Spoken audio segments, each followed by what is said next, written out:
Então, gente, boa noite.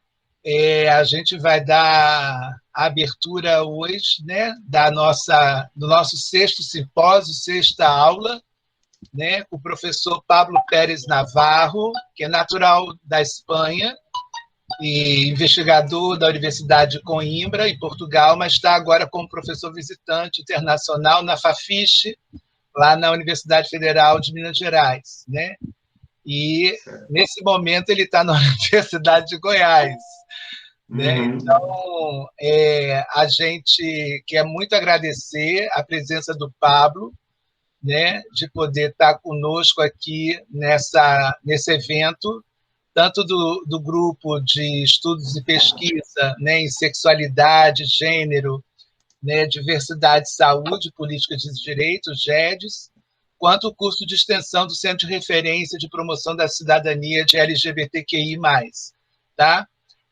A proposta da aula, que o próprio Pablo deu, é por uma genealogia queer, né? Ativismo, teoria e ordem pública. Tá? Então, de antemão, já quero agradecer muito o aceite do convite do Pablo.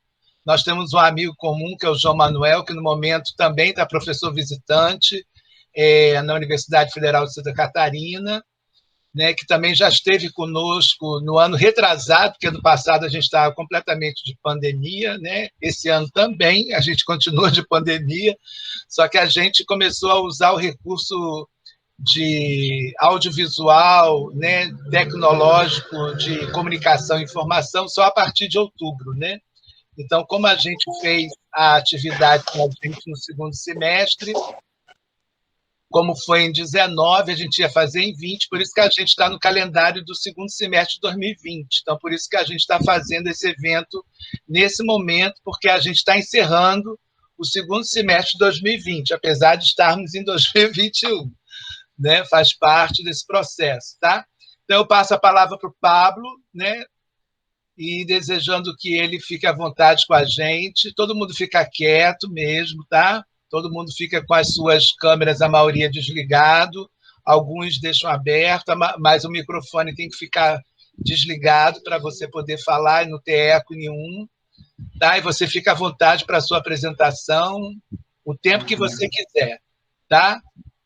Está bem, muito obrigado pelo convite. Primeiro, vou tentar aqui projetar e ver que está funcionando, porque tenho aqui uma pequena confusão. E ele está pedindo permisso. Uma janela. Aí estariam vendo a projeção? Não, ainda não. Não. Qualquer coisa, se você pode mandar para mim por e-mail ou pelo Zap, que eu projeto aqui. Poderia ser. Pode ser. Então, talvez vou fazer isso, vou tentar pela última vez, porque quando eu clico em apresentar, ele está a falar de dar permissos ou qualquer coisa, talvez por não ser... Claro, por não ser anfitrião não devia ser um problema, mas está pedindo um permisso para poder partilhar. E se uso outra opção, também não. Está enviando uma mensagem de erro. Então, talvez envie para você, Marco. Pode ser? Pode. Tá, eu vou enviando aqui pelo e-mail, lamento esta confusão. Comentar que sim, que eu, de alguma forma modifiquei um pouco a proposta sua inicial, Marco, que você falou que tinha dado uma olhada, conhecido um artigo meu que tinha por título a História Feminista, Genealogias Queer. E é verdade que é um artigo recente em que eu tentava pensar um pouco a história do queer, do ativismo queer, da teoria queer, a partir de uma exploração da teoria feminista anterior a essa intervenção já da Judith Butler, né, por aí do começo dos anos 90. Mas eu queria levar, né, a conversa para um pouco para outro lugar, não tanto na história da teoria feminista. Por isso aí modifiquei esse título. Enviei para você a apresentação, vamos ver se assim pode... Você mandou no WhatsApp Não é do, no e-mail, no e-mail. no e-mail? Uhum. Tenho que ter controle aqui para poder ir passando. Não recebi ainda não. Agora estará chegando. Está virado. Mas que estranho, quando clico aqui não aparece.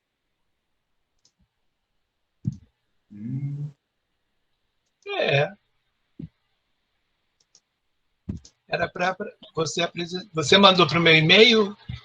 Sim, para o mesmo que eu recebi o convite aqui. Talvez se eu faço a apresentação desde o celular também vou poder. Compartilhar pantalla. Talvez seja melhor. Recebi. Aham. Agora chegou.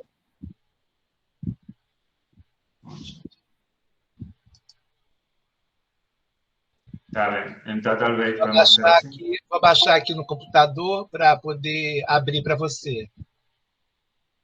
Uhum.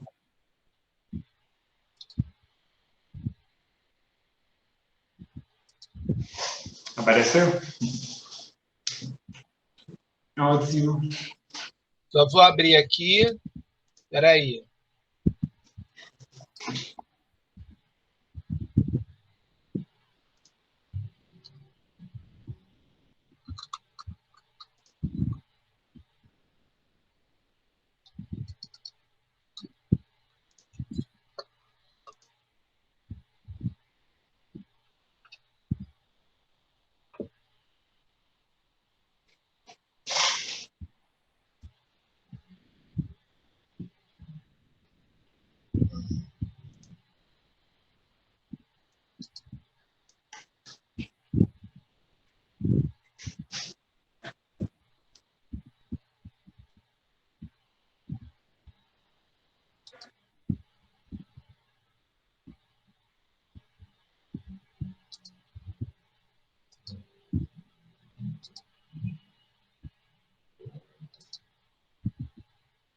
Una pena porque coloqué algunas imágenes también que gustaba de partillar, mas no prescindimos disso y simplemente avanzo sin la presentación.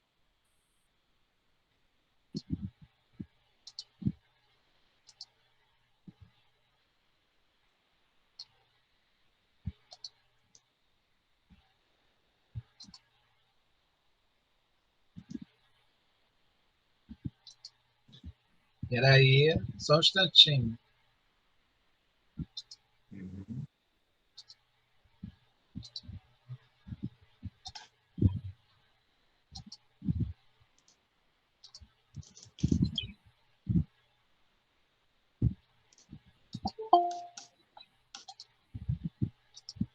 Ah, qué ótimo.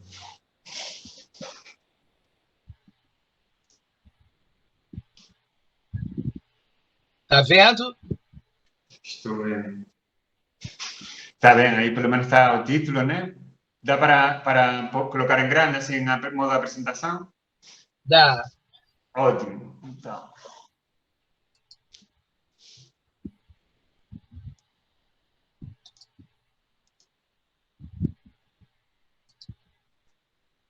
Então, essa era a modificação do título.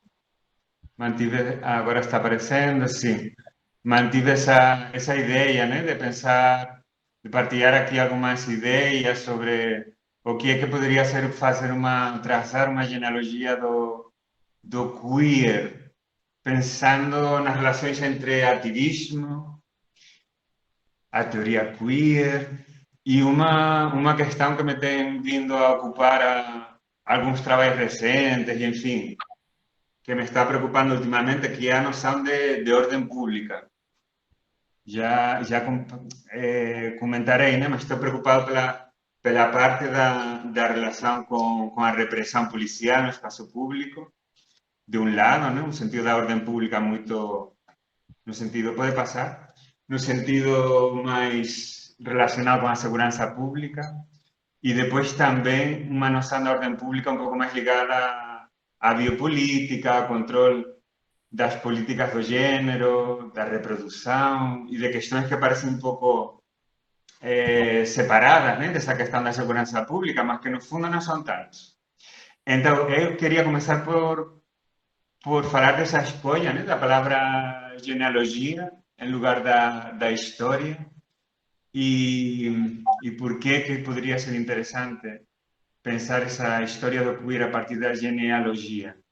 Para isso, eu queria chamar a atenção sobre é um artigo de Michel Foucault, com o nome Nietzsche, a genealogia, a história, em que ele faz um pouco essa oposição, né, entre genealogia e história a partir de Nietzsche, e que eu acho super interessante para pensar essa história do queer, inclusive, né, se vamos a ler esse texto de Foucault, que é do ano 1970, acho super curioso, porque parece por vezes que estamos ante um artigo, um texto quase programático, né? O que poderia ser uma boa parte do trabalho da teoria queer posterior, em diferentes aspectos, né?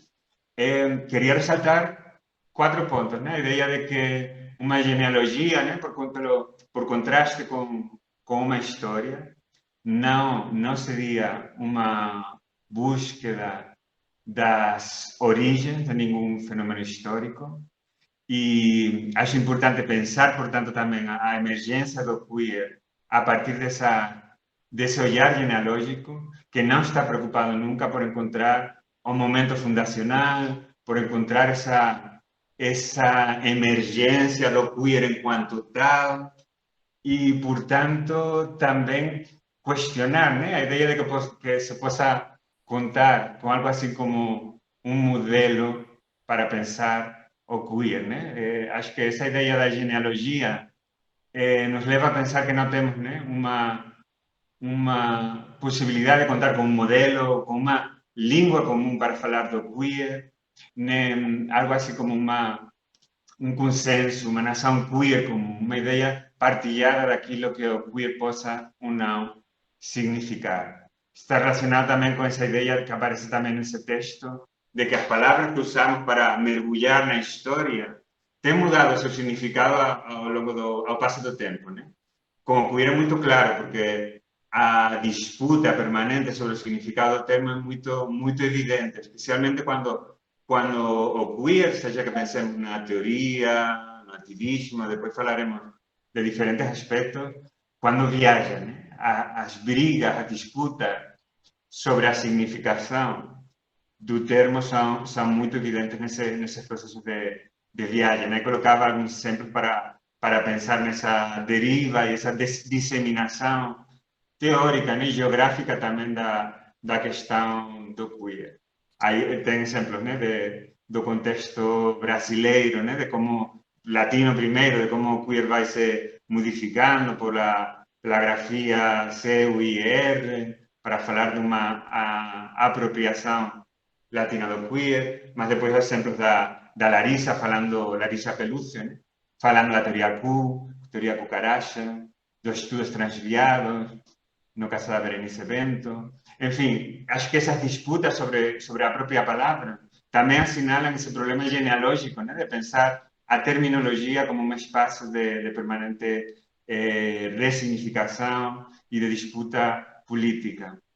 Uma coisa curiosa desse texto sobre a genealogia, que eu também acho muito importante para pensar nas histórias e genealogias do queer, é a ideia de que a genealogia nunca é um exercício meramente teórico, meramente focado na erudição de encontrar, né, aqueles acontecimentos históricos que sejam significativos desde um ponto de vista, não sei como dizer, filológico, né? Essa filologia do Nietzsche como productor de genealogias, né? É uma história sempre da política do corpo.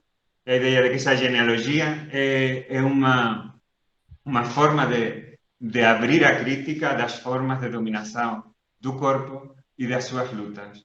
E sempre com uma orientação para pensar o momento das relações estratégicas de opressão do corpo no momento presente, né? Nunca nunca seria uma busca só da, digamos, da informação, da erudição por ela própria, ser um senso político muito ligado à questão da construção da corporalidade.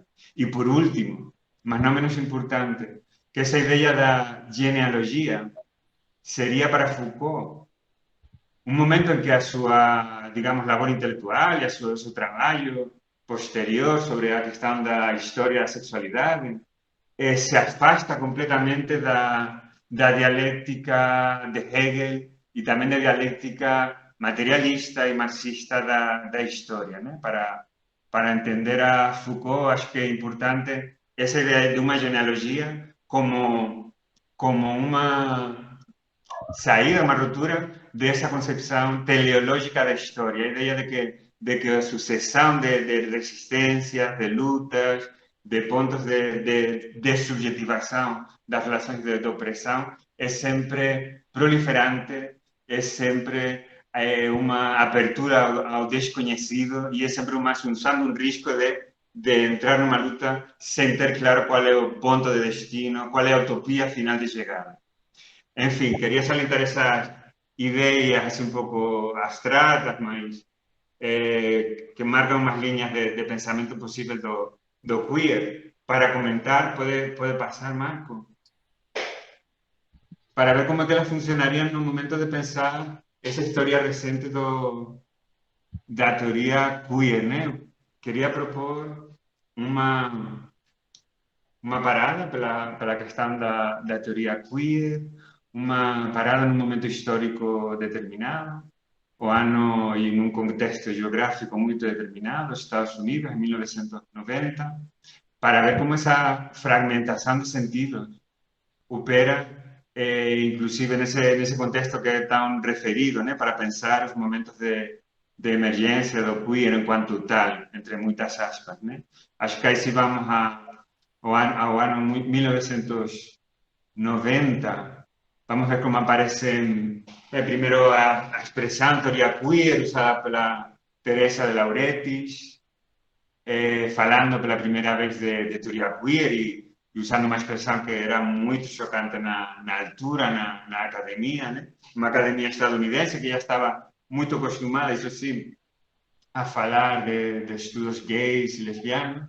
E a Teresa de Lauretis, naquela conferência, né, na Universidade de Califórnia, en Santa Cruz, reunió una serie de autoras y de autores para pensar una reformulación del campo, un distanciamiento crítico con los estudios gays y lesbianos y sobre todo para señalar todo un campo de silenciamientos y de cuestiones que estaban ficando para ella y para otros autores en altura completamente fuera de foco, ¿no? Fue una forma de salientar as especificidades da questão sexual, das diferenças da sexualidade lésbica para pensar a questão da sexualidade, uma reivindicação da necessidade de pensar a sexualidade lesbiana enquanto tal, e, sobretudo, com muita força, a Teresa de Lauretis introduzia todo um pensamento sobre a raça e a questão da classe, trazendo uma conversa muito mais ampliada com aquelas autoras lésbicas negras, como a Bárbara Smith, Gloria Saldúa e outras muitas, né, que tinham problematizado essas relações entre raça e sexualidade de uma forma que para ela podia ser um passo para além, a guia para dar um passo além dos estudos gays e lesbianos mais tradicionais. Por favor, estou falando assim um pouco rápido, o meu portunhol obviamente vai ter problemas de compreensão, vai trazer problemas de compreensão da minha fala. Em qualquer momento, por favor, me interrompa. E assim, qualquer coisa que não esteja ficando clara, pode ser muito mais prático se me interrompe, sem problema nenhum. E podemos comentar qualquer coisa. Aí, não estou vendo a apresentação. Vou passando. Enfim, queria comentar a intervenção, né, da Teresa de Lauretis, porque foi um pouco a que bautizou o campo na altura.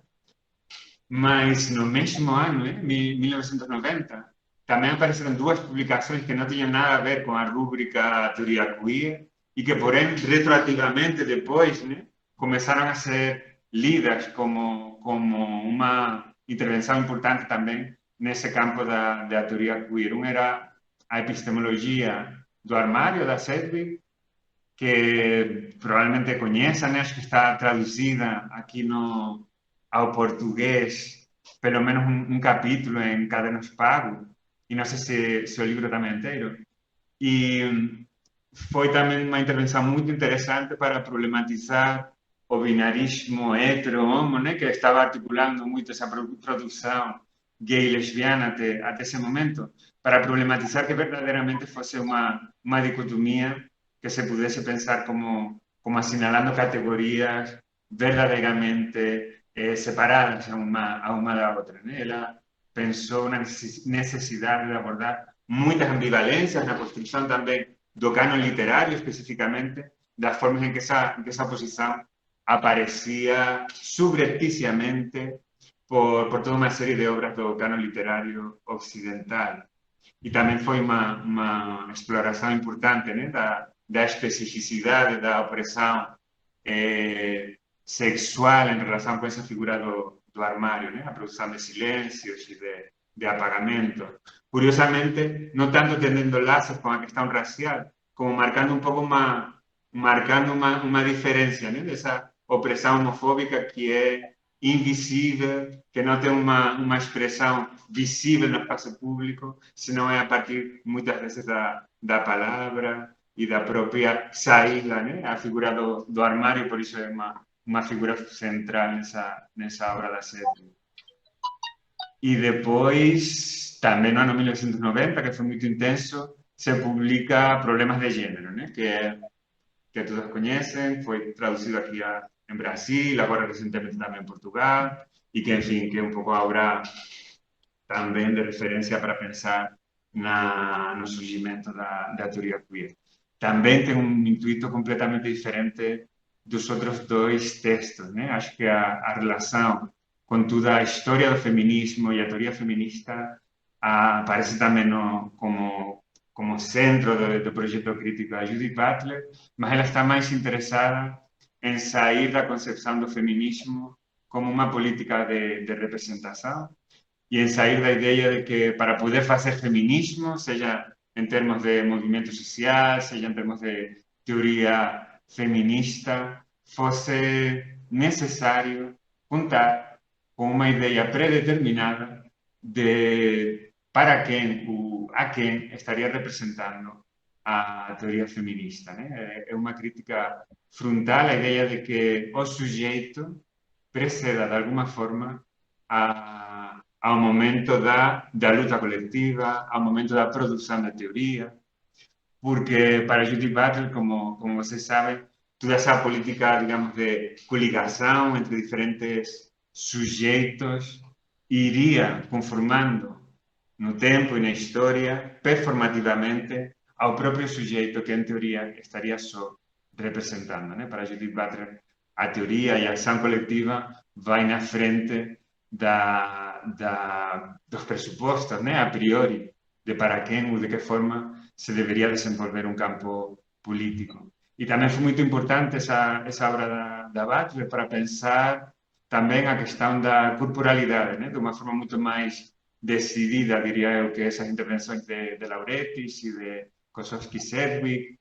A Judith Butler estava já em problemas de gênero, aunque depois desenvolveria muito mais a questão mais na frente, mas em problemas de gênero, acho que, ao contrário do que se costuma acusar a Butler sobre essa obra em concreto, eu acho que a presença da problemática da construção do corpo como centro de atenção da teoria é muito evidente, especialmente em tudo que ela fala sobre a noção de abjeção, a construção de um projeto político, em definitiva, sobre a base de um retorno, né? De aquilo que foi excluído, daquilo que foi abjeto do espaço social.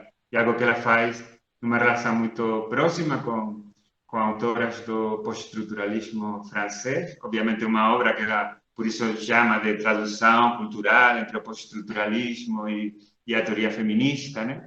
mas queria chamar a atenção mais especificamente sobre essa figura da aviação e o papel da Júlia Kristeva nessa obra. E como veremos também, a questão do HIV está muito centrada também na construção dessa politização do objeto pela parte da Judith Butler. Porém, queria deixar um pouco mais na frente a referência direta ao HIV. Se pode passar, Marta. Que também no ano 1990, que como dizia era muito intenso, acontecem coisas que não estão diretamente associadas com o campo da teoria queer e que, porém, têm passado um pouco ao imaginário coletivo e político do que chamamos teoria queer e das suas relações com o que eu chamaria aqui de contraculturas queer, né? Eu acho que esse documentário que produziu, que dirigiu a Jane Livingston, Paris is Burning, é uma das formas mais claras de mostrar essa relação do queer com comunidades muito precarizadas, com comunidades que estavam atravessando um momento já muito complicado na sua relação com a expansão da pandemia do HIV. Concretamente se tratava das comunidades negras, latinas, digamos, das villas y las trans negras y latinas de Nova York e toda essa cultura dos balls, né? Que agora tem trazido um pouco de volta essa série chamada Pose, né? Que vai um pouco ao encontro desse documentário, de todas essas contraculturas que aí ficavam retratadas. Eu acho muito interessante também como essa relação da academia e do mundo da teoria com o mundo da contracultura, de gênero e a dissidência sexual enquanto tal, foi mediada por determinados produtos culturais. Né? Nesse caso, esse documentário seria um pouco o meio, né, pelo qual essas comunidades chegariam a cultura um pouco mais de massas, de alguma forma, mas a cultura emergente, cultura da teoria queer em particular. Né? Foi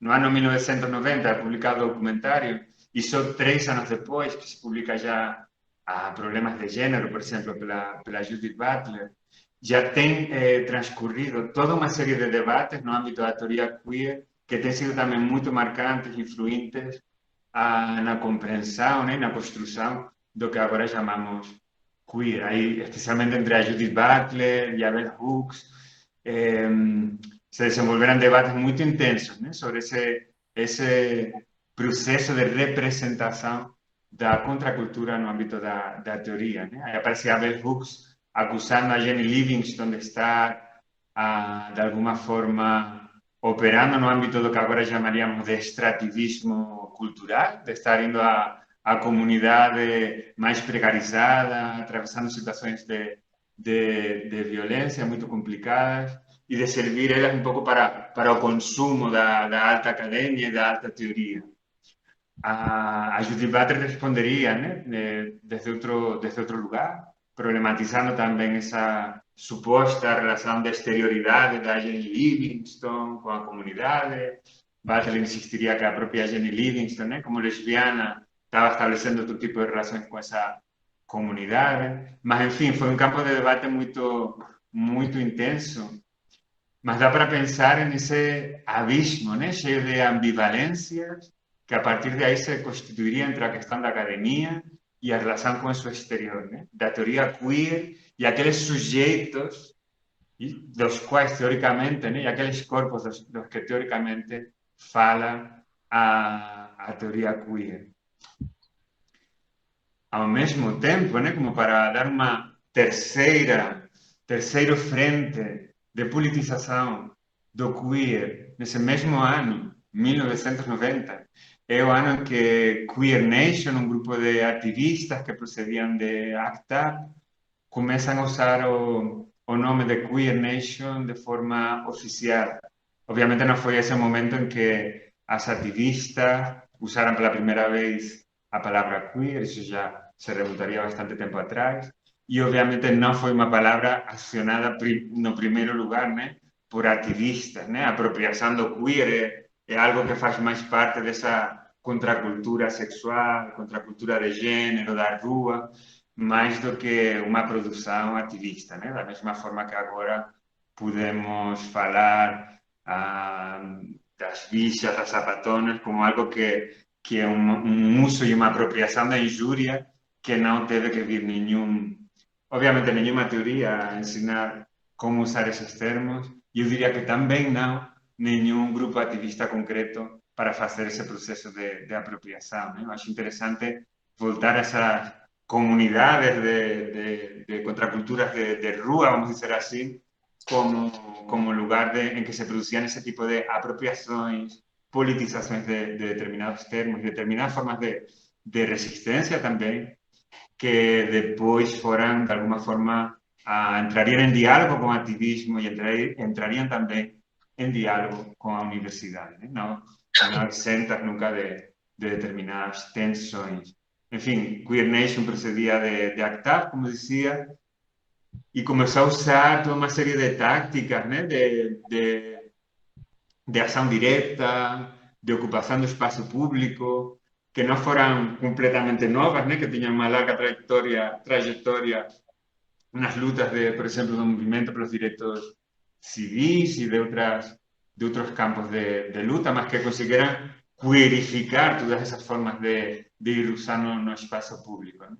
Aí Queer Nation foi muito lembrada, né, por a forma que usaram os beixazos como uma forma de luta e a forma em que iam a espaços teoricamente tidos por héteros, né, como bares com historial de ações homofóbicas para ocupar o espaço e passar, digamos, a fazer ações de ocupação e purificação do espaço hétero da cidade.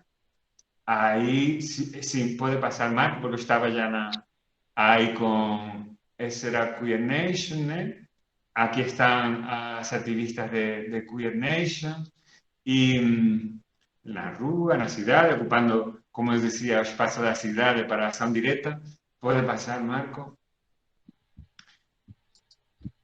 E, enfim, aí tínhamos esses 3 campos, né, de usos do queer em 1990, e eu acho que é muito importante ter em conta que por trás desses 3 campos, e especificamente também para pensar essa emergência do queer no âmbito acadêmico, é difícil subestimar digamos, a força política que tinha no momento a luta contra a desídia institucional, no momento digamos, já depois de 8 anos de desenvolvimento da pandemia, epidemia na altura, mas já no momento em que, obviamente, estava passando do território estadunidense para se tornar pandemia, como tem acontecido agora com a Covid, e que seria difícil subestimar a força dessa politização das pessoas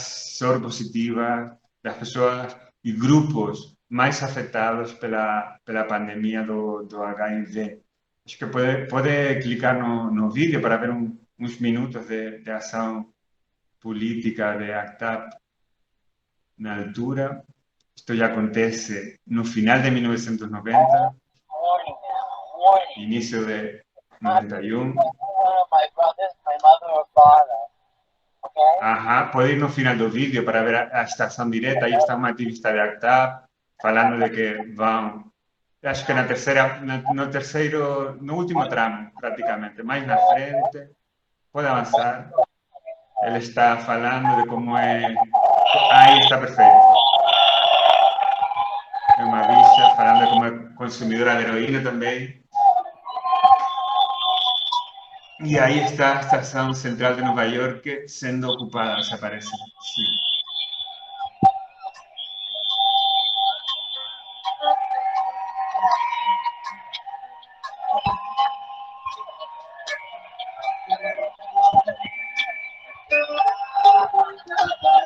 Enfim.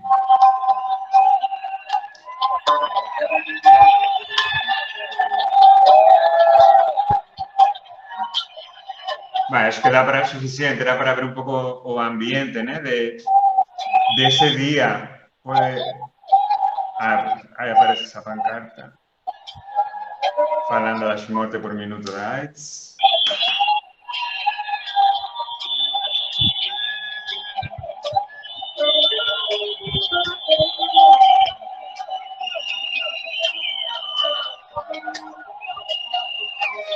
Puede parar.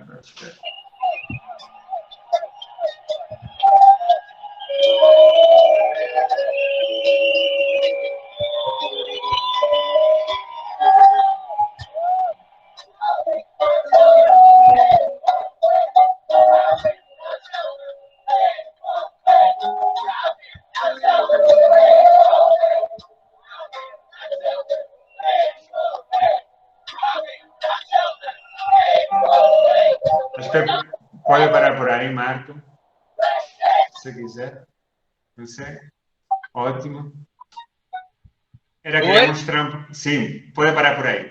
Tá. Tá bom? Ótimo. Nada, só queria mostrar um pouco esse momento, né, que se chamou Dia da Desesperação, justamente porque era já um momento limite dessa dissidência institucional com relação à AIDS, né, eram anos de detenção dos fundos públicos que nunca chegavam aos projetos de pesquisa, nunca chegavam aos hospitais que estavam atendendo as pessoas com HIV, foram as próprias comunidades que tiveram que organizar essas formas de assistência, né, pessoal das vítimas, pessoas soropositivas.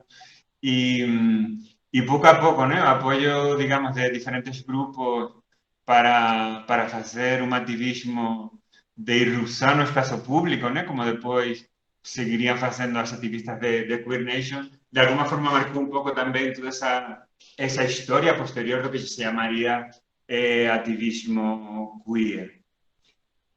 Se pode, no seguinte vídeo, acho que é melhor não. Pode colocar, porque é bem curtinho também. Pode colocar.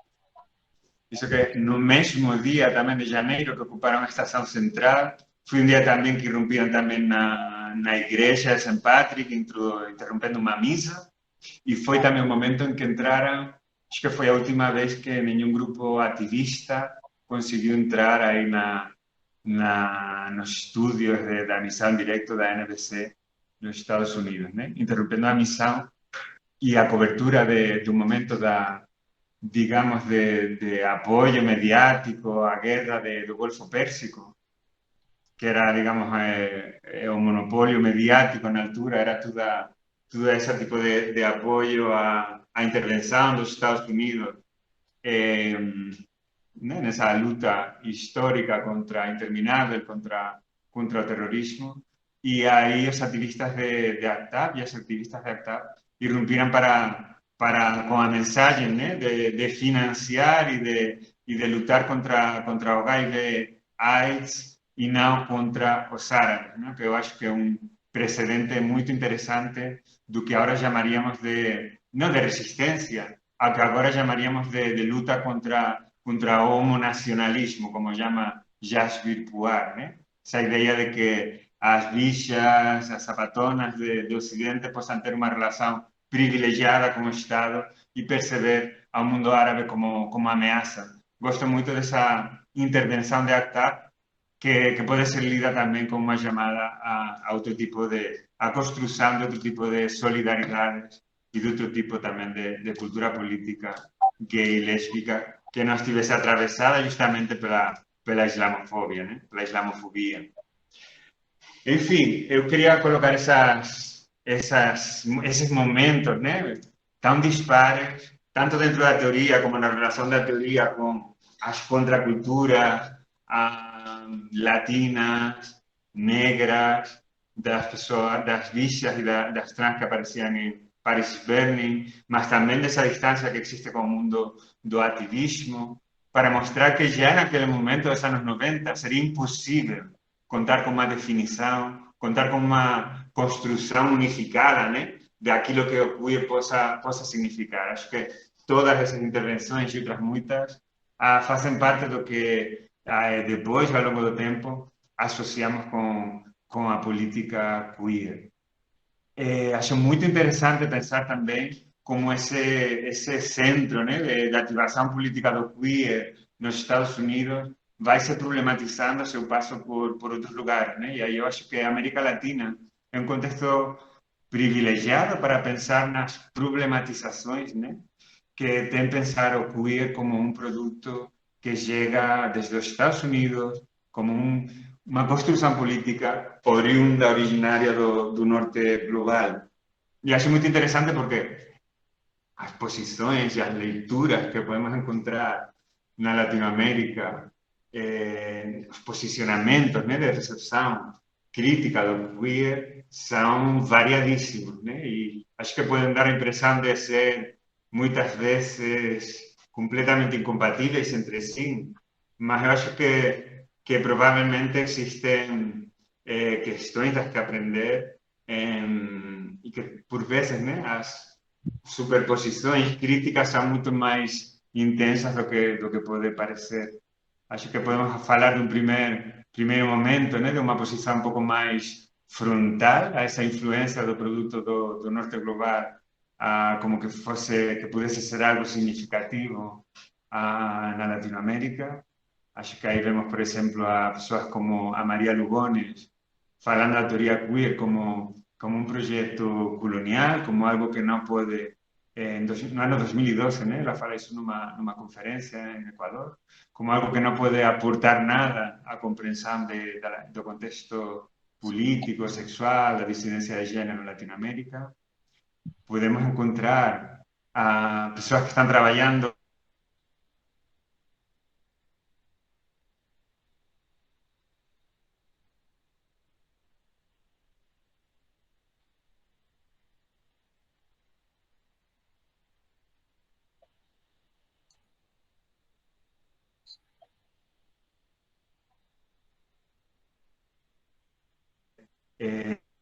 e a queer um convidado de honor, né, na Latinoamérica, chega a um ponto de comparar com, né, a partir da prévia da para comparar o uso da categoria queer com uma colonial e com uma repetição, digamos, a cumplicidade, né, do processo colonial, a introdução dos binarismos de gênero na América Latina, né? É curioso como algo tão diferente e tão oposto à categoria gênero como se possa associar ao momento da conquista e do processo colonial da Latinoamérica, se repete nessa desconfiança sobre essa hierarquia e esse privilégio epistemológico do norte global para entender o que possa suceder no sul. Vai pela frente que é um contexto que estou conhecendo, que primeiro tive, digamos, um contato um pouco mais mediado pela distância. Eu venho da Espanha, passado um pouco também por Portugal, e isso agora nos últimos meses que estou trabalhando no Brasil, embora já tinha tido a oportunidade de vir em outras ocasiões, né? De fato, a Marco conheço também aí do seminário Desfazendo Gênero, que é um centro muito importante de politização queer no Brasil, mas para mim também isto faz parte, né? Entender como se recebe e politiza o queer na América Latina, também faz parte do processo de aprendizagem, né? Que eu acho que é muito, muito enriquecedor, também porque muitas coisas também são similares, outras não, ao que acontece com a recepção do queer em outros contextos, né? Aí eu acho que com uma posição um pouco mais, muito mais ambivalente, né? Muito mais de cumplicidade com a teoria queer, com o projeto do queer como um projeto político interessante, ou como um conjunto, né, de questionamento, porque estou falando por vezes do queer em singular, sendo que precisamente queria tentar abrir o campo para pensar que o queer, enquanto tal, de fato não existe, né?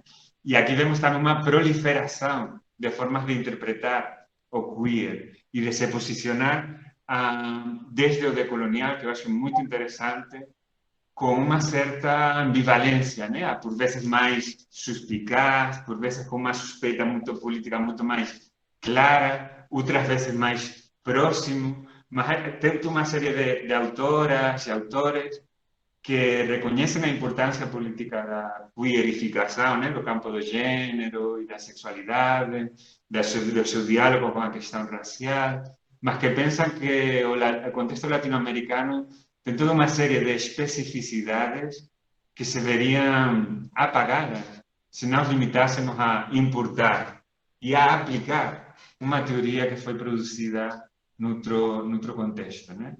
Aí, enfim, Amélia Viteri ela é de Equador, tem textos, tem uma obra coletiva da Amélia Viteri com outros autores que se chama Como Ressentir o Queer na América Latina. Acho que faz um mapeamento muito interessante das produções queer ou próximas ao queer na América Latina. E aí ela assinala justamente esse perigo de estar reproduzindo uma hierarquia epistemológica que não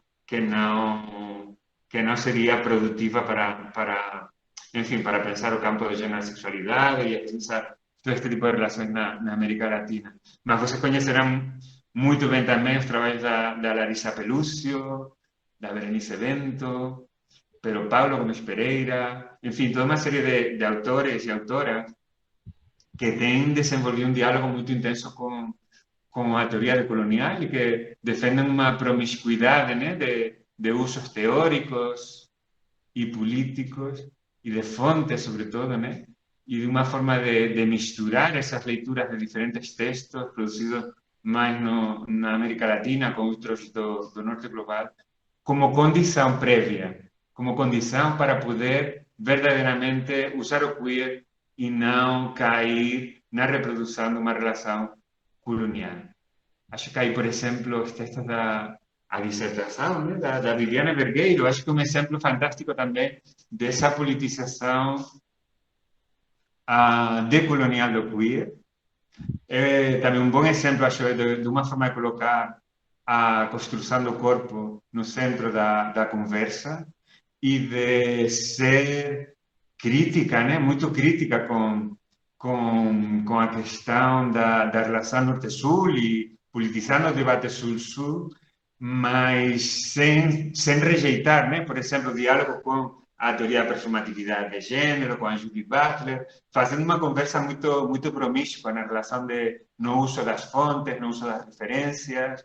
A Viviane, né? Por exemplo, ela dialoga muito com Aníbal Quijano, com Ramon Grossfogel e com outros autores da virada decolonial, né? Eu acho que é um exemplo de como pessoas que estão trabalhando agora na área, desenvolvendo seus trabalhos desde o mestrado, né? Viviane agora está no doutoramento, têm seguido essa onda de politização do queer desde o decolonial que outras autoras, né, iniciaram pouco antes antes dela. E acho muito interessante todo esse tipo de politização decolonial do queer. Teria por vezes, né, alguma ressalva com essa ideia de que se poderia falar da teoria queer, seja produzida nos Estados Unidos, seja aqui, seja em outro lugar, como algo que tem projeto de ser aplicado, né? Acho que essa poderia ser talvez, né, porque se problematiza muito essa ideia de podemos aplicar aqui essa teoria, essas categorias.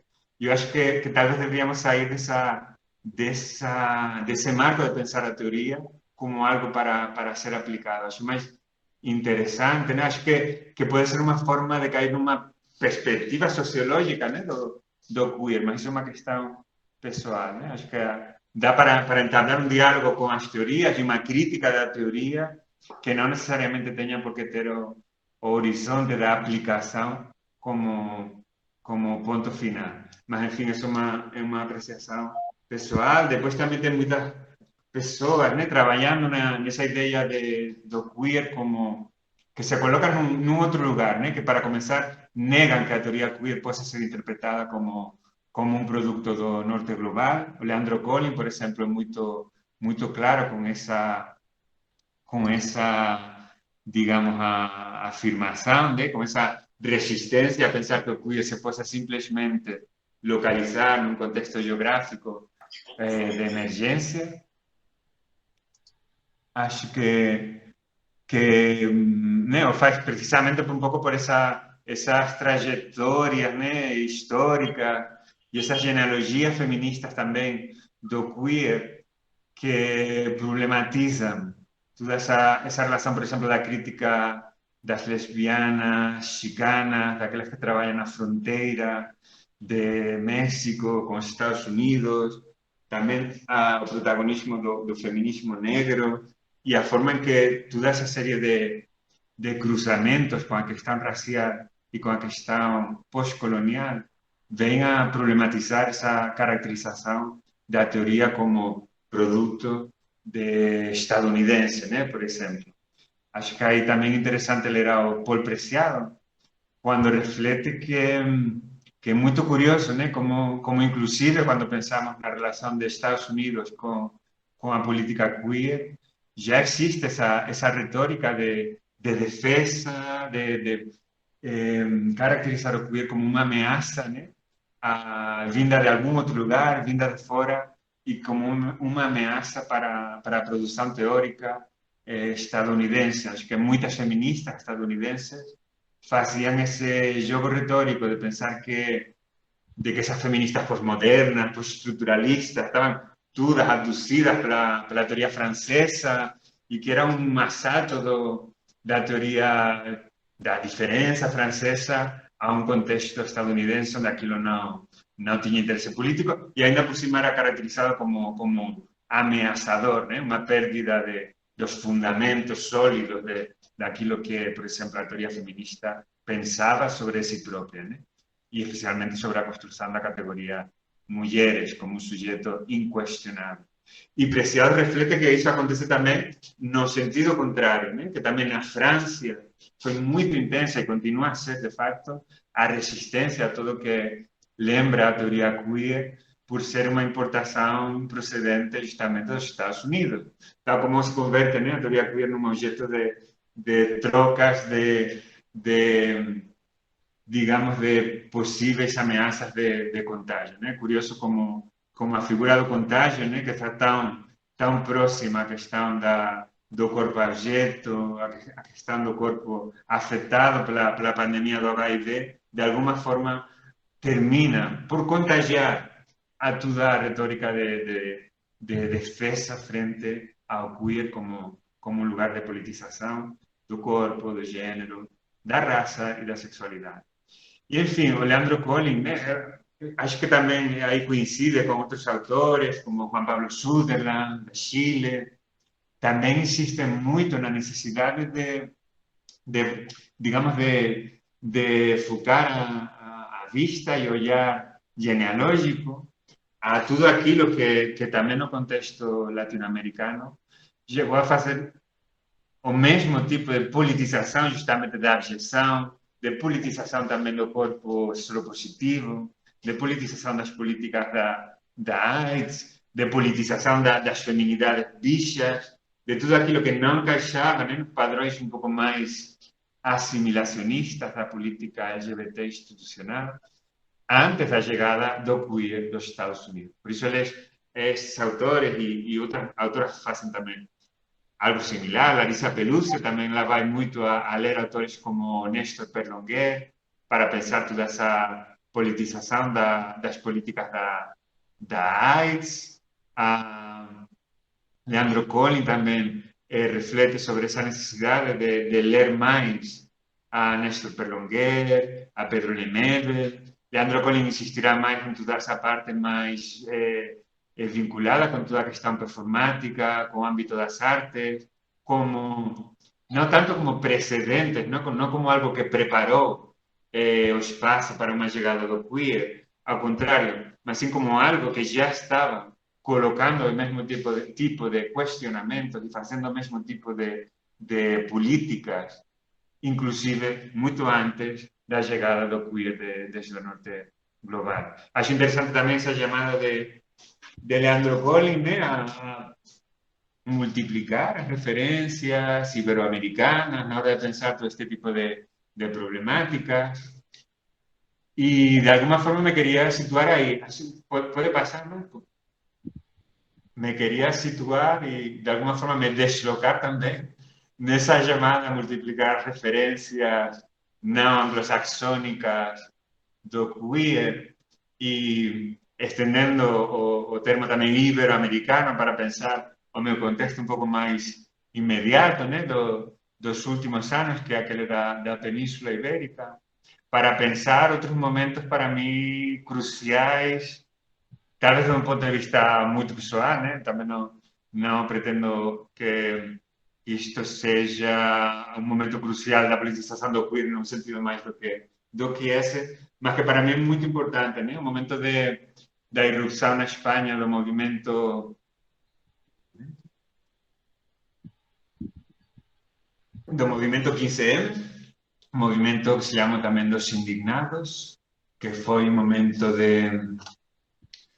enfim, era um momento crítico, né? Na Europa, especialmente na Europa do Sul, na altura, estou pensando no ano 2011, a crise financeira, né, desde 2007, 2008, tinha levado a um processo de políticas de austeridade, de intensificação da política neoliberal em todo o sul da Europa. Era um momento também em que o Estado, né, e o público decidiu apoiar completamente os interesses digamos, privados, né, defendendo os interesses da banca por acima de qualquer política de resgate da população, né? Foi muito clara essa escolha de resgates econômicos para a banca, enquanto a população geral era culpada, no primeiro lugar, do processo da crise. Se construiu uma narrativa muito estigmatizante, né, da própria população como causante da crise econômica, por ter vivido por acima das suas possibilidades, vamos dizer assim. E foi um momento especialmente violento em termos de despejos, de viviendas, né? De recortes de direitos trabalhistas, de privatizações do público. Foi um momento de despossessão, né, de direitos, de despossessão de vivendas, muito, muito crítico para a população, né? Foi uma caída dessa ilusão de que, enfim, de que existia algum tipo de progresso naquela fantasia chamada estado do bem-estar, né? Quando, muito ao contrário, existia uma ameaça de regressão e destruição do pouco que se poderia ter avançado nessa linha, né?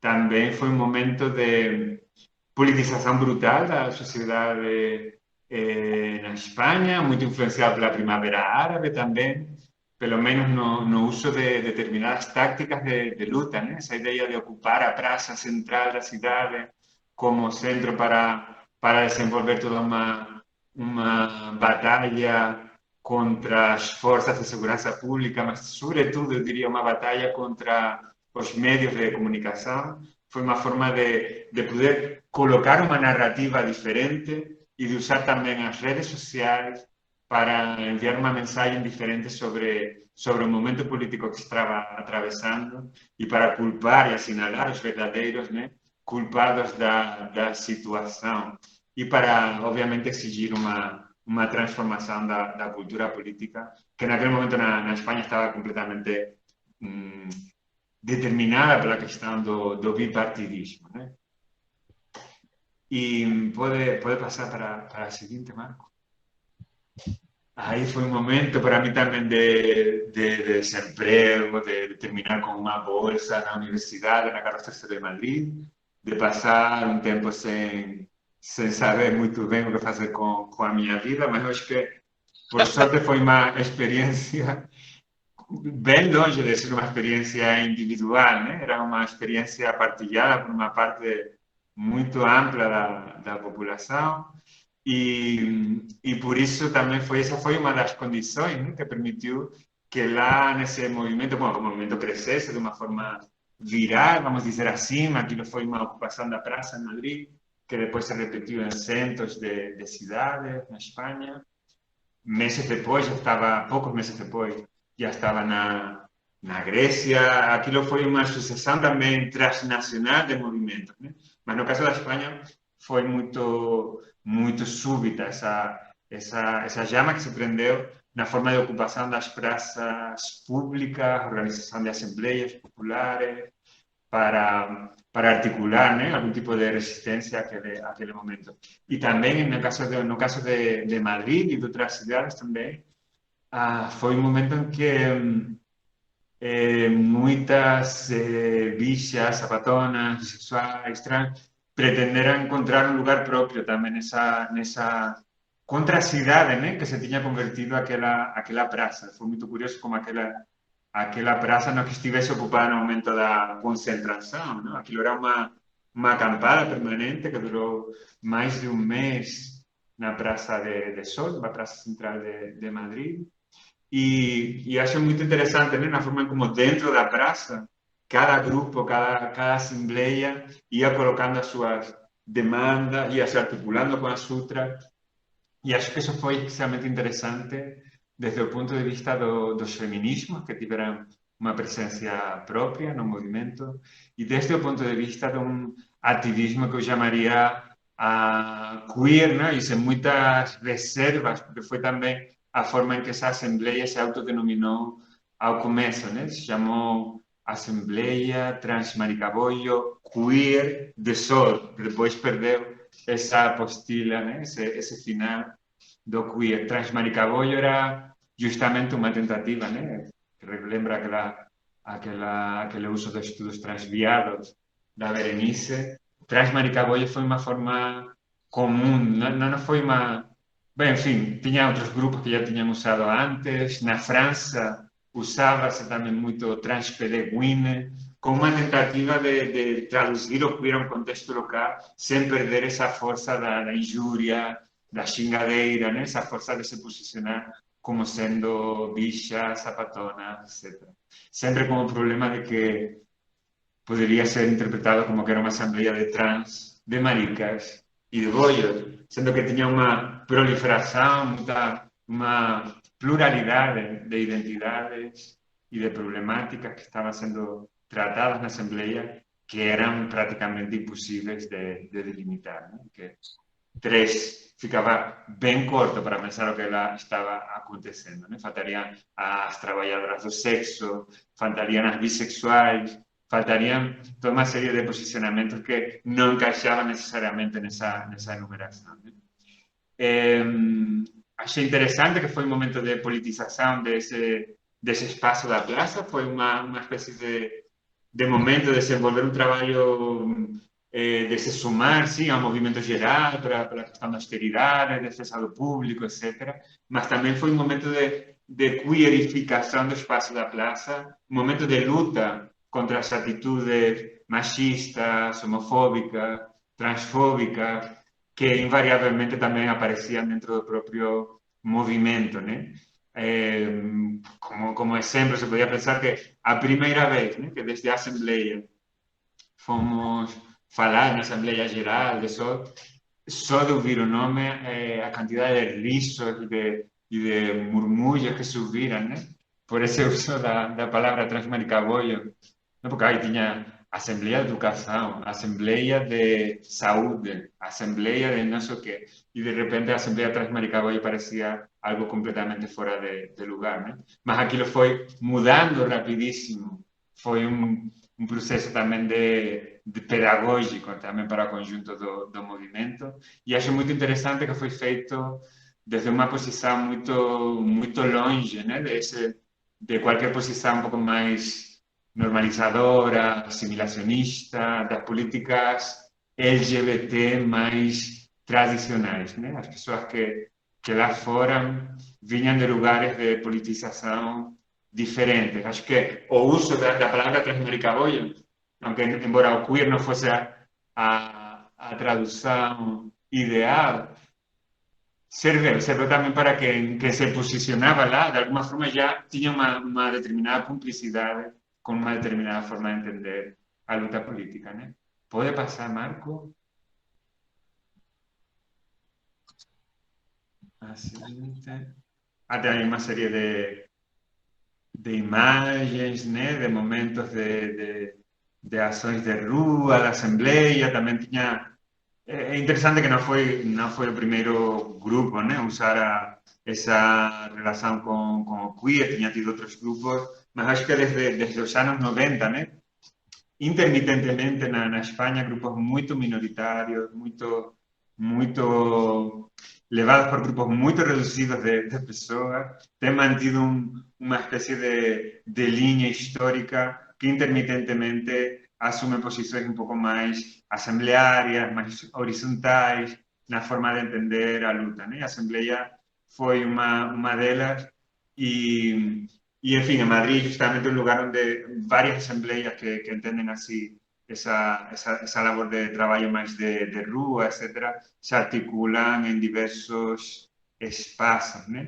Más yo participé de Asamblea Transmérica Bollo y quería partir un poco esa experiencia porque también acho que ese momento de participar de un movimiento más amplio, participar del movimiento 15M, también trae una serie de questões específicas interessantes para se pensar nessa relação do queer com outro movimento, né? Que acho que leva mais a pensar a história dos movimentos até a globalização e outro tipo de questões.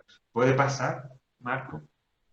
Também recuperamos, né? Aí vem essa imagem da imagem dos daños, das mortes públicas, né? No chão da rua, porque também nesse processo de recortes também de direitos, uma das coisas um pouco mais alarmantes foi o momento em que a saúde pública deixou de ser universal na Espanha por um período mais ou menos breve de tempo, aunque embora a recuperação não foi total, né? E então foi um momento de preocupação também pelas pessoas migrantes, soropositivas, que perderam o direito a ter acesso aos tratamentos da forma em que se tinha, digamos, desenvolvido esa questão até o momento. Então foi um momento muito crítico por diferentes frentes.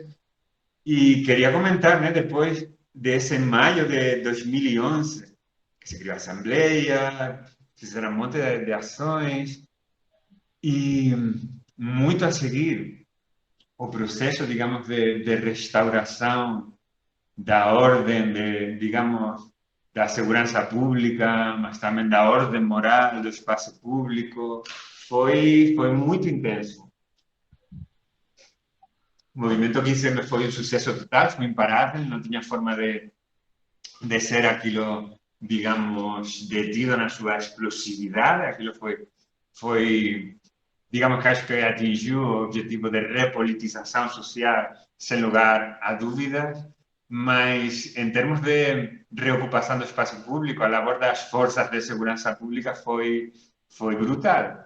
Por exemplo, no caso de Madrid, né, porque isso aconteceu em diferentes cidades, a violência policial foi muito intensa, diria mais intensa em Barcelona ainda do que foi em Madrid, mas para mim foi muito interessante ver como toda vez que eu penso, né, nesse processo, essa praça central de Madrid, a Praça do Sol, se convirtiu num lugar simbólico desse processo de restauração da ordem pública na cidade, né, em diferentes fases, né? A acampada Sol deixou, digamos, a ocupação da praça, não sei, acho um mês e meio depois da chegada do movimento, para continuar com assembleias mais de bairro, enfim, mais lugares mais periféricos, uma série de projetos que já não passavam pela ocupação da praça.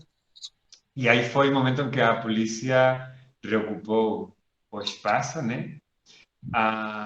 Houve uns dias em que a polícia organizou lá algo que foi chamado de acampada policial, que foi um bloqueio dessa praça central, por onde todas as ruas, todas as pessoas passam, e durante uns dias só a polícia podia entrar na praça, né? Foi como a criação de um autêntico estado de exceção durante uns dias, e que de alguma forma veio a preparar algo que depois se estendeu, né, por todo o conjunto da cidade, em termos de intensificação da presença policial e também em termos de do que preferia antes como uma restauração da ordem moral do espaço da cidade, né, que veio da mão justamente de uma visita do Papa, de Benedicto XVI, que justamente tinha programado a visita na Espanha um mês e meio depois, 2 meses depois de acontecer toda esta movimentação popular, né? E então a polícia tinha um medo tremendo, né? A que aquela visita do Papa, com tudo que ela trouxe consigo de visitantes de todo o planeta, enfim, que vinham a ver ao Papa, tivesse quaisquer tipo de conflitos com o movimento dos indignados. E, claro, teve momentos de tensão muito fortes, justamente por esse encontro entre as juventudes do Papa, que tinham tomado a cidade de uma forma que parecia impensável uns dias atrás, né? Foi uma presença de religiosidade em todas as ruas, em todas as praças. Estavam essas juventudes sempre orando nas esquinas, na Praça de Sueca, né? Que é o bairro gay lésbico emblemático de Madrid, estava também tomado pelas juventudes do Papa. Aquilo era visualmente e no cotidiano foi uma experiência muito intensa. E aquela tensão, né, que estava no ambiente se concentrou também em alguns momentos históricos, né, como o momento em que houve uma marcha organizada para defender a laicidade do Estado, que em teoria Espanha é um Estado laico, mas na prática não é, né? Toda essa visita do Papa veio possibilitada por uma grande cumplicidade institucional, enfim, teve todo tipo de presença digamos, da política institucional no processo.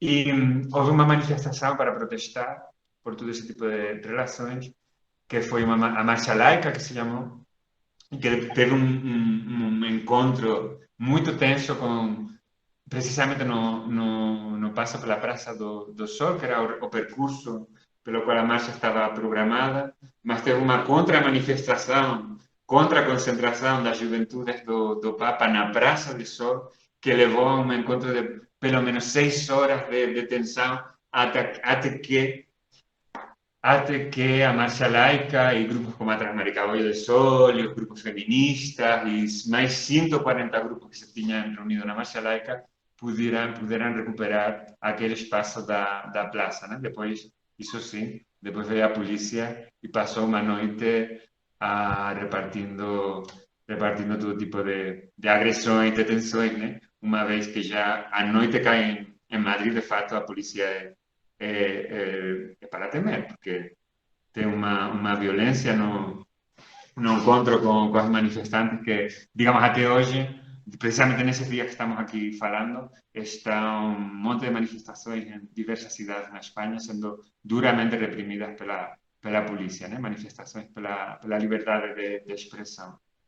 Enfim, passando para a seguinte imagem.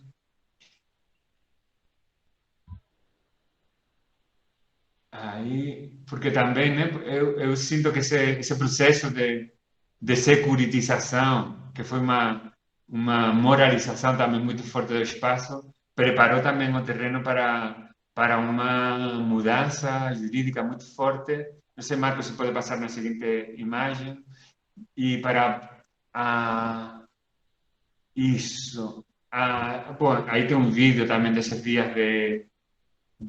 dias de protestos durante a visita do Papa. Pode colocar.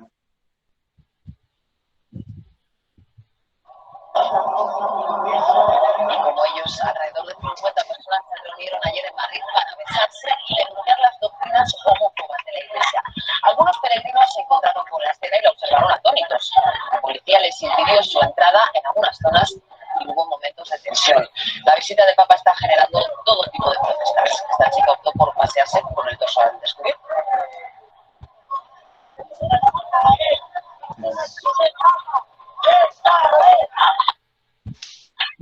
Enfim. Aí pode passar para a seguinte. Estou preocupado porque não era a versão do texto que eu tinha. Não era a versão do texto que eu tinha preparado. Esta foi. Aqui, mas vou continuar na mesma, né? Depois de que. Mais ou menos. Pode parar aí. Aí acho que foi um momento interessante, né, também de restauração da ordem jurídica, do poder repressivo do Estado para conter processos de politização e de ocupação da rua, que também levaram a uma reforma de uma lei de segurança pública que era chamada, que foi depois chamada Lei Mordaça, né? Que de fato era uma reformulação da Lei de Ordem Pública do período franquista, né? Aí acho muito interessante pensar essa noção de ordem pública para pensar também políticas não só de segurança pública, mas também para pensar a sua relação com outros campos, né, do direito e com outras formas em que a noção de ordem pública vai intervindo na regulação do campo de gênero, a sexualidade ou a reprodução, né? Depois desse período que eu falava de não saber o que fazer com a minha vida, tive a oportunidade de participar num projeto de pesquisa em Portugal, em que, com uma orientação talvez um pouco mais sociológica, né, trabalhando com entrevistas e por aí, eu tive a oportunidade de ver como essa noção de ordem pública intervinha constantemente na hora de regular qualquer forma de relação não monogâmica, qualquer projeto reprodutivo que saísse desse modelo da heterossexualidade reprodutiva, monógama, e que no final também tinha um protagonismo muito grande na hora de regular a identidade de gênero, né? Porque também a própria identidade de gênero é algo que para os juristas, como outros dados, né, digamos, do registro civil, são considerados como pertencentes à ordem pública do Estado. E aí fui, de alguma forma, me preocupando pelo sentido jurídico, né, e por tentar fazer uma leitura, não desde o âmbito do direito exatamente, né, mas sim interessada pelo âmbito do direito, mas também tentando entender o que é isso da ordem pública e quais relações se poderiam estabelecer entre o sentido que ocupa na repressão da protesta urbana, na organização do espaço público e a regulação de outros campos como este que estava citando, né? E aí, enfim, aparecia nesses estudos que pude participar. Um era sobre relações poliafetivas, outro era sobre gestação de substituição, outro era sobre identidade de gênero. E eu tinha essa alerta, né, constante sobre a forma em que antes ou depois continuava aparecendo essa figura jurídica como limite, né, aquilo que determinadas pessoas podiam fazer em termos de projetos vitais ligados à questão do gênero e da sexualidade. Se puder avançar para a seguinte, Marco.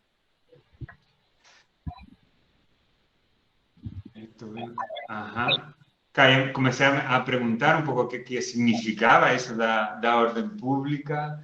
Comecei a perceber também que era uma fonte de inquietação para os próprios juristas, né? Que ninguém se punha, que ninguém concorda em qual seria o significado da ordem pública, que é uma questão que atravessa não só o sistema jurídico espanhol, mas que de alguma forma é comum aos sistemas jurídicos ocidentais, alguns para além do que costumamos chamar de Ocidente.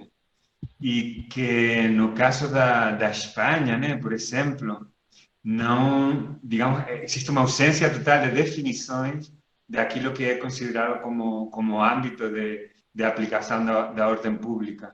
Aí existe uma sentença de um Tribunal Superior de Justiça na Espanha, que é uma das únicas sentenças que tem tentado, né, recuperar, esboçar uma definição daquilo que se chama de ordem pública.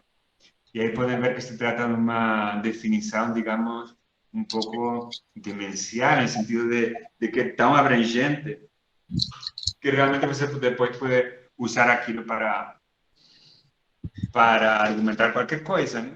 E que de facto é um pouco disso, justamente do que se trata quando falamos da ordem pública, né? Porque na prática qualquer juiz vai usar a ideia de ordem pública justamente naquele momento em que a lei já não tem uma previsão específica para cada caso concreto, né? A ordem pública se considera como aí fala, né, de cláusula de fechamento do sistema jurídico, justamente porque é sempre esse momento em que o juiz pode ir um pouco para além da lei no momento de argumentar uma decisão jurídica. Digamos que pode dizer, a lei não prevê nada para esse caso, mas isto eu acho que vai contra o espírito do conjunto da lei, contra a ordenação geral, né, desses princípios jurídicos, públicos, privados, morais e econômicos, que seriam obrigatórios para a conservação da ordem social.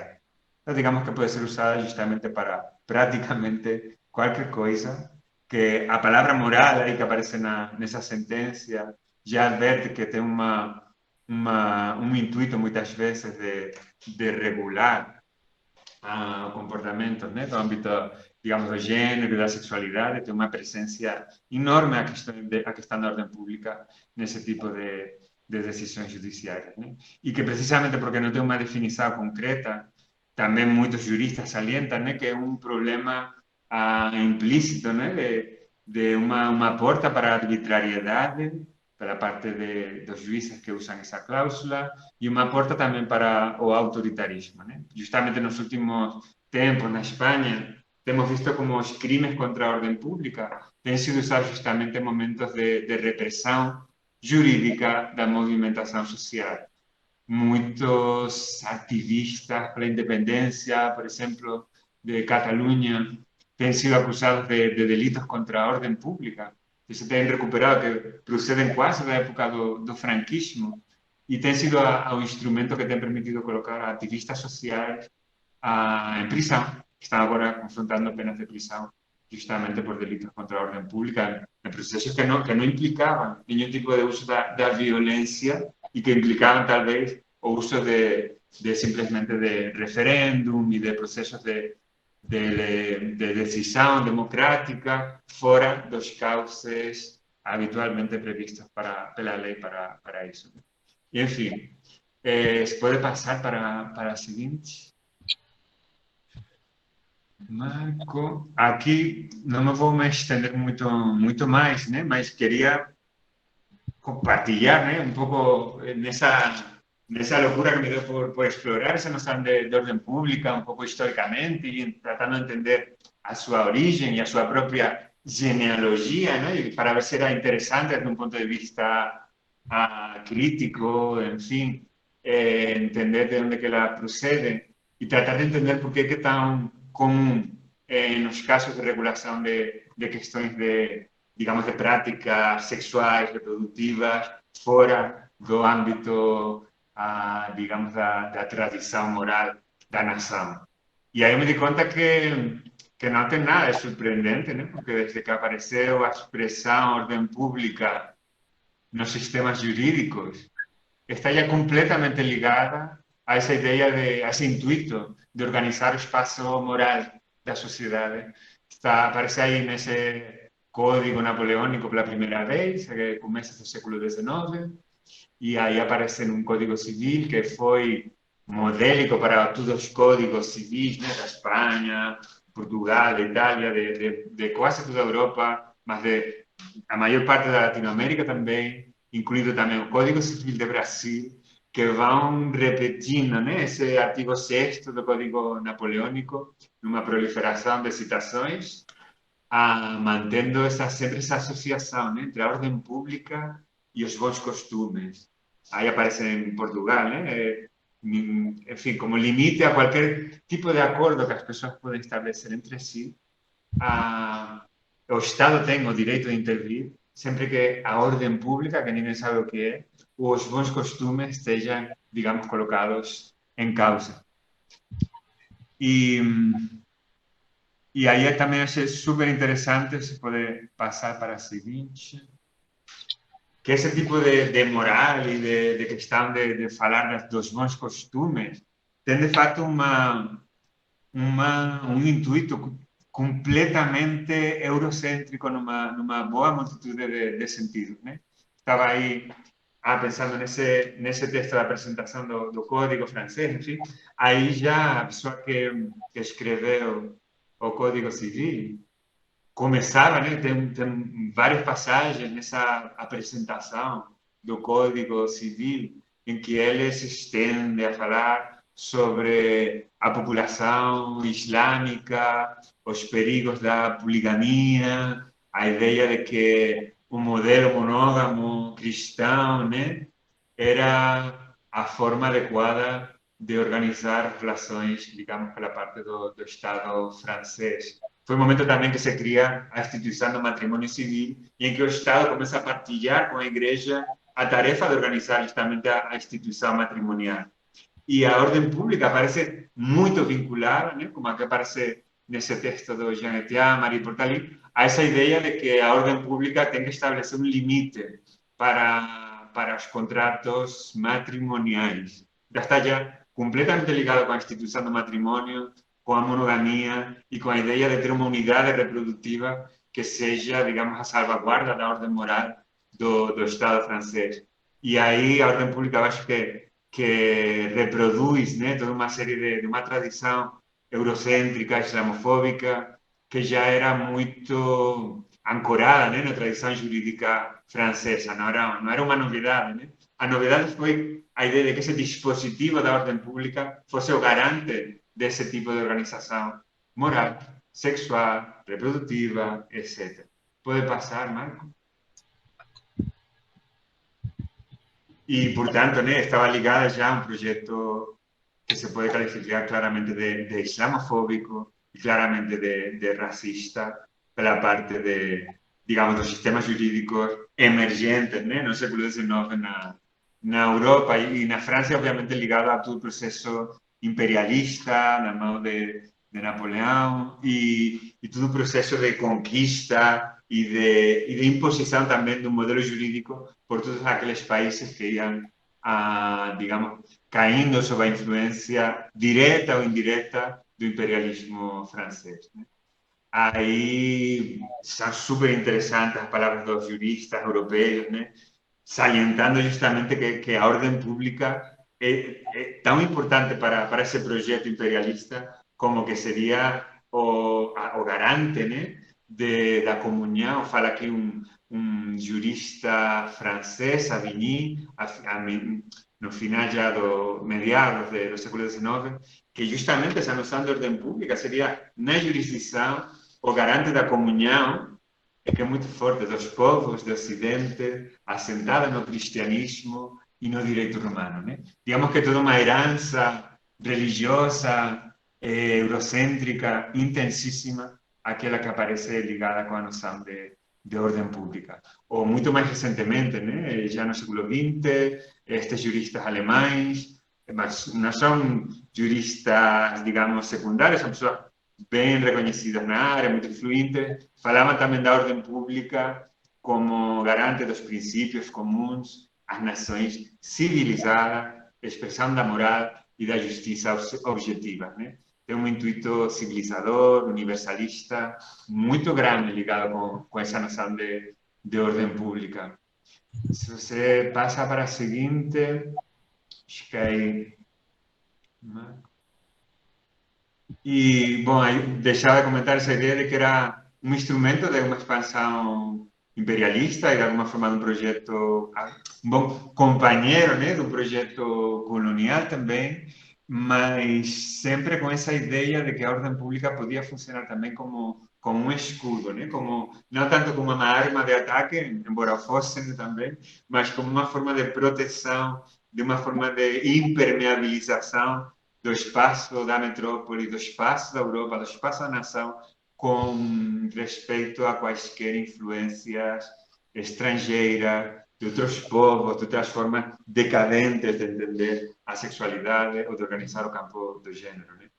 Aí acho que por isso é interessante, talvez nem usar a ordem pública como um objeto de inquietação biopolítica, também, acho que também de uma possível leitura queer, né? Que de alguma forma está sempre implícita nessa tensão da ordem pública com os seus outros. E aí tenho, enfim, de uma forma bastante um pouco também caótica e nada sistemática, produzido uma série de tentativas, né, de entender o que é a ordem pública desde um ponto de vista biopolítico, né? Perguntándome um pouco por esse lugar da ordem pública como uma extensão do poder soberano, que diria Michel Foucault.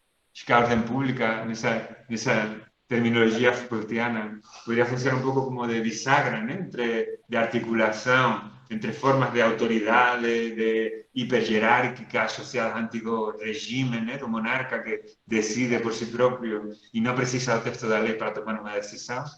E a forma em que determinados juízes, né, usam essa noção, acho que vai muito para além do que costumamos pensar como Estado de Direito e que, de alguma forma, permite, né, essa reificação da figura do juiz como alguém que pode arbitrariamente tomar uma decisão independentemente de contar com um respaldo jurídico concreto, né?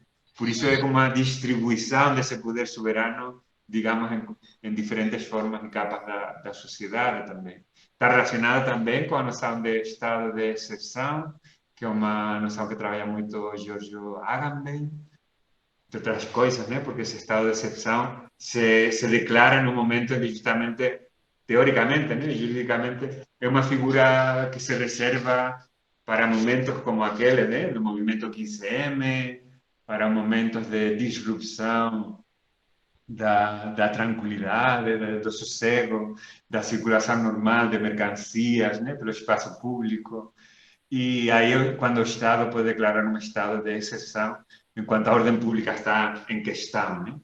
Mas, sobretudo, queria salientar a relação com, talvez, acho que é muito interessante, a relação com a forma em que autoras como a Jasbir Puar trabalham a questão da islamofobia, a questão do homonacionalismo, porque acho que essa relação entre a ordem pública, a monogamia, enfim, pode dar para uma conversa interessante sobre as origens europeias também desse discurso homonacionalista.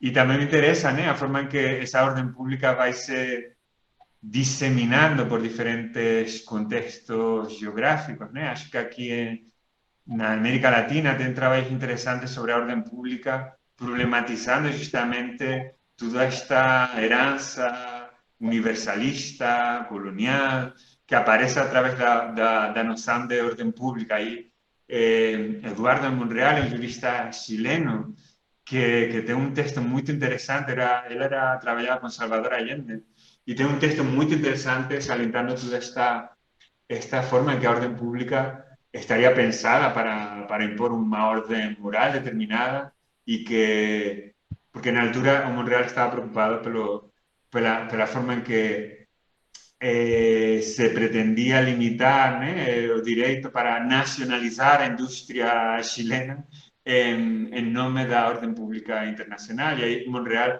faz uma conversa muito interessante salientando o moralismo e o eurocentrismo brutal dessa noção de ordem pública, que achei também muito, muito interessante.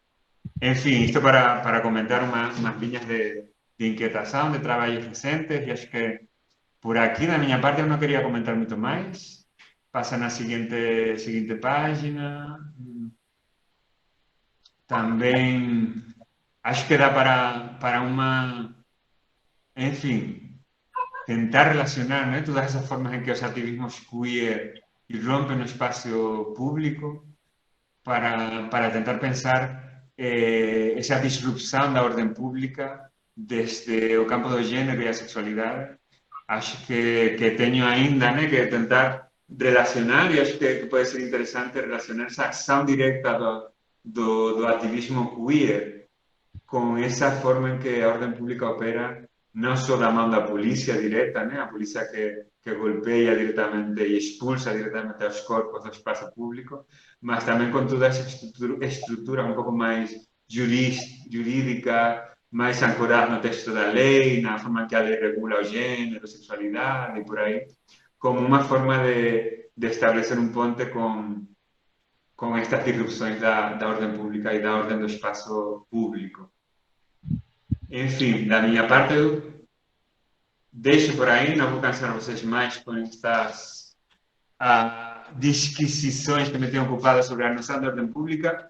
E qualquer coisa que me queiram comentar, que queiram partilhar, acho que dá para pensar também coisas interessantes, né? Essa relação do ativismo no movimento 15M, com coisas que tenho contemplado aqui no Brasil, no processo posterior às jornadas de junho e à visita do Papa e das jornadas mundiais da juventude.